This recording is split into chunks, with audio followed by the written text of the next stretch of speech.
Sekarang ke organel yang lain, yaitu ada retikulum endoplasma dan badan Golgi.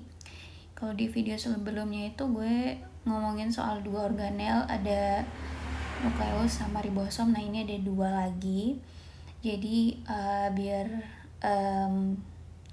dipahamin kalau yang namanya organel di dalam sel itu mereka tuh walaupun fungsinya itu spesifik ya, tapi mereka tuh bekerja sama gitu. Jadi mereka nggak bisa kerja masing-masing sendiri-sendiri gitu ya. Nah, untuk paketan yang kedua jadinya retikulum endoplasma dan badan Golgi. Jadi dua organel ini menjalankan fungsi sistem endomembran atau menjalankan fungsi yang berkaitan aktivitas yang ada di dalam membran gitu ya. Endo itu di dalam, jadi membran di dalam gitu, di dalam membran ya. Nah ini kita kenalan dulu aja dulu soal organelnya. Nah kita udah bahas ya nukleus gitu ya. Nah nukleus ini yang gue gambarin hitam, ada nukleolus gitu ya, ada benang-benang DNA, ada pori nukleus, ada membran, dua membran ya. Ini gue gambar dua membrannya. Jadi ada dua membran nukleus. Nah, jadi organel retikulum endoplasma atau disebutnya sebagai RE, disebutnya atau di singkatnya RE ya, retikulum endoplasma RE. Nah, RE ini gue gambarin warna biru. Jadi RE ini kayak kelanjutan dari membran membran nukleus gitu. Jadi mereka kayak hampir nyatu gitu, kayaknya nyatu ya sebenarnya. Karena ya sifat dari membran retikulum endoplasma dengan membran nukleus itu sama gitu. Jadi mereka terdiri atau tersusun atas fosfolipid juga gitu. Nah sehingga ya bisa aja misalnya bagian yang mau keluar dari nukleus itu ya nanti bisa lewat membran retikulum endoplasma gitu ya. Nah retikulum endoplasma ini ada bagian-bagiannya. Jadi ada RE halus yang sebelah kiri. Jadi RE halus ini kelihatannya dia nggak punya ribosom gitu ya. Jadi dia kayak bersih gitu. Sedangkan kalau RE kasar itu dia cirinya berarti ada ribosom yang terikat di membrannya gitu ya. Ini yang warna merah ini ribosomnya gitu ya. Nah, terus selain itu ada ruangan.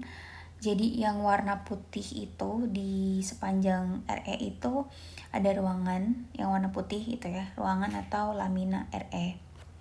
Nah, biasa isinya nanti bakal ya berkaitan dengan fungsi dari RE itu ya. Bahan-bahan apa gitu ya yang dilakukan oleh RE gitu. Itu isinya di situ ya, di ruangan atau di lamina RE. Terus ada juga ya kayak RE itu kelihatannya kayak lipatan-lipatan gitu, lipatan-lipatan yang kayak mereka nempel satu sama lain. Nah kalau misalnya kita mau ngambil kayak satu gitu, kayak satu bagian gitu ya, yang bagian sini itu sama misalnya bagian sini gitu ya.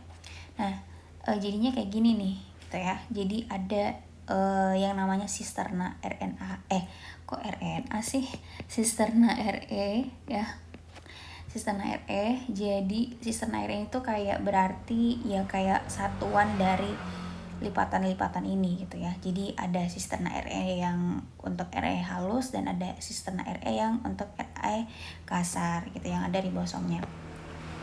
Nah terus tadi gue bilang ada membran ya. Jadi yang warna biru itu membrannya, membran RE. Yang warna putih tadi ruangan atau lamina RE.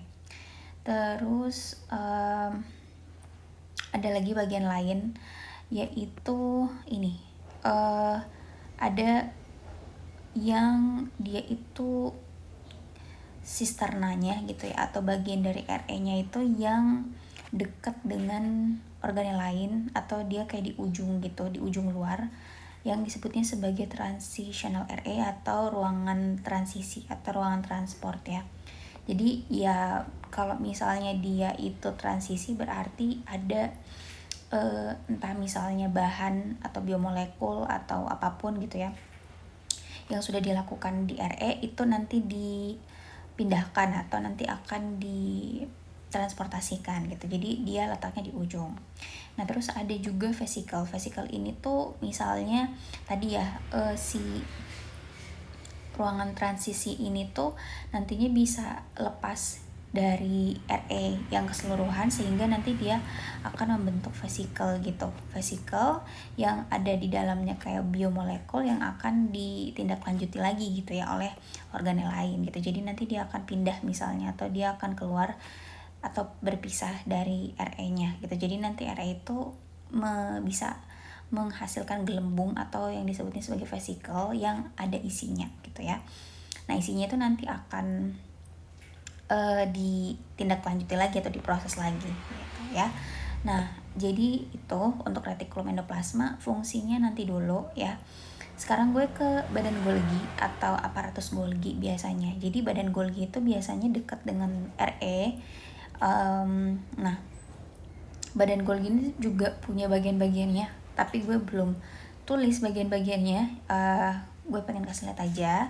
Nah nanti bisa misalnya nih vesicle yang tadi yang sudah terlepas dari RE, yang sudah terdiri dari misalnya biomolekul entah kayak mungkin protein kah atau apa gitu, itu misalnya mau diproses lagi nih ya, mau diproses lagi maka bisa nanti diprosesnya di badan Golgi gitu. Jadi nanti si vesikelnya yang mengandung zat atau molekul yang dari RE kalau mau diproses lagi itu nanti akan pindah ke badan Golgi gitu ya. Jadi kayak gitu ya. Jadi bisa dibilang kalau badan Golgi atau aparatus Golgi ini tuh kayak kelanjutan yang bisa apa ya, yang bisa menindaklanjuti lah gitu ya, atau organel yang akan melakukan fungsi lanjut dari misalnya produk yang sudah dilakukan di retikulum endoplasma gitu ya. Jadi mungkin itu dulu. Nah tadi ada kayak istilah lamina ya. Biasanya mereka tuh lamina dan lumen itu biasanya kayak overlapping gitu maknanya. Padahal sebenarnya kalau lamina itu lebih ke ruangan yang berisi cairan kental, sedangkan lumen itu ruangannya aja gitu ya. This is just FYI. Oke, mungkin itu aja dulu untuk pengenalan ya retikulum endoplasma dan